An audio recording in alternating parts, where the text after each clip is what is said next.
मुंबई से 300 किलोमीटर दूर बसे सतारा घाटी के बीचों बीच एक छोटा सा गांव था, कालापुरा।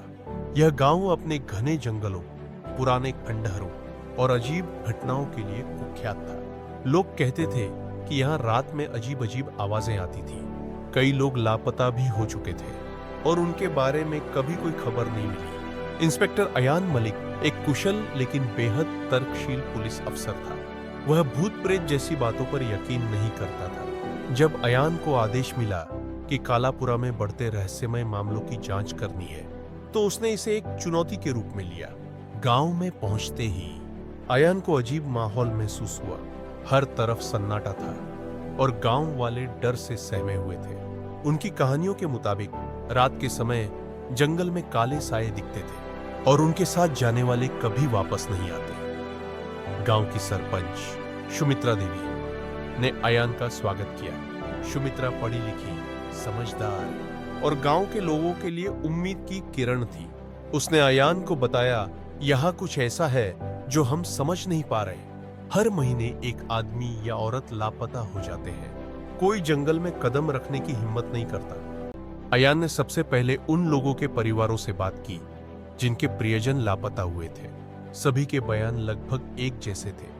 लापता होने से पहले वे लोग विचित्र ढंग से व्यवहार करने लगते थे, जैसे कि कोई उन्हें खींच रहा हो। अयान को शक था कि यह सब किसी गिरोह का काम है जो अंधविश्वास का फायदा उठाकर लोगों को डरा रहा है। उसने जंगल का दौरा करने का फैसला किया। सुमित्रा ने उसे रोकने की कोशिश की, लेकिन अयान ने साफ कहा, सच सामने लाने के लिए डर को हराना होगा। अयान और उसकी टीम रात में जंगल में दाखिल हुई। उनकी टॉर्च की रोशनी में अजीब आकृतियां बनती थीं और पेड़ों से आने वाली सरसराहट की आवाजें माहौल को डरावना बना रही थी। अचानक उनकी टीम को एक खंडहर दिखाई दिया। खंडहर के अंदर उन्हें दीवारों पर अजीब चिन्ह और एक बड़ा तहखाना मिला। तहखाने में उतरते ही अयान को झटका लगा। वहां कुछ लोगों को बेहोश हालत में रखा गया था। उनके पास एक व्यक्ति साधु के भेष में किसी अजीब अनुष्ठान में लिप्त था। अयान ने साधु को पकड़ लिया। पूछताछ के बाद पता चला कि वह असली साधु नहीं बल्कि एक अपराधी था। वह एक संगठित गिरोह का हिस्सा था जो गांव के भोले भाले लोगों को डराकर उन्हें काले जादू और अनुष्ठानों की कहानियों से भ्रमित करता था। लापता लोगों को नशा देकर बंधक बना लिया जाता था और फिर उनके अंगों की तस्करी की जाती थी। सुमित्रा भी इस गिरोह की जानकारी जुटाने में अयान की मदद कर रही थी। दोनों ने गांव वालों को यह भरोसा दिलाया कि यह सब सिर्फ एक साजिश है और किसी भूत प्रेत का काम नहीं।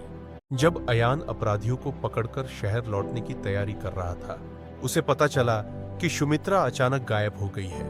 वह समझ गया कि गिरोह का सरगना अब भी आजाद है और सुमित्रा को निशाना बनाया गया है। अयान ने फिर से जंगल का रुख किया। इस बार वह अकेला था। खंडहर में पहुंचकर उसने देखा कि सुमित्रा बेहोश पड़ी थी और गिरोह का सरगना, जिसने एक नकाब पहन रखा था, भागने की कोशिश कर रहा था। अयान ने उसे पकड़ लिया। नकाब उतारते ही वह चौंक गया। वह पंचायत का सचिव विक्रम था।